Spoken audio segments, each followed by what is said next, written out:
Hey guys, the article I did today was the victims in Boston face a difficult path to recovery, and it was by Abby Goodnow and Jess Bidgood.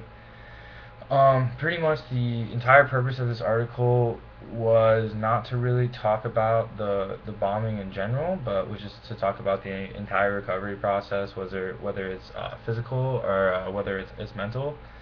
And obviously, the reason why I chose this article is that it obviously talked about the physical ailments and how people were missing limbs and things of that nature. But it also talked about the mental recovery, and I thought that it's a lot harder to solve something because it's like, yeah, you see someone missing a leg, and that's a terrible. It's like you don't know, there's no physical thing that you can see to measure how much this affected someone psychologically, and that's why I think that this article made a really good point about this.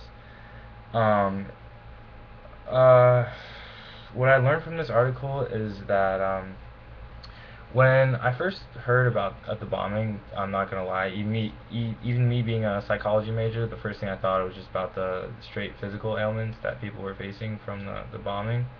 But as I stated earlier, I think one of the worst parts is that these people that are in this article, I feel like they're never just gonna feel safe again because I mean they were just running in a marathon, didn't think anything of it. I mean, yeah, this was just so shocking for everyone. So I just feel like maybe for the next year or 5 years, you never know that these people are just gonna have that constant just stress in the back of their mind. It's just really gonna affect them in just such a negative way.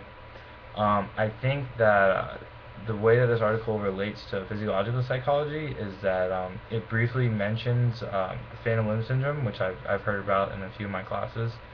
And I think this 100% relates to physiological psychology, but it's definitely things going on in your brain that are causing you to experience pain when that limb is no longer there.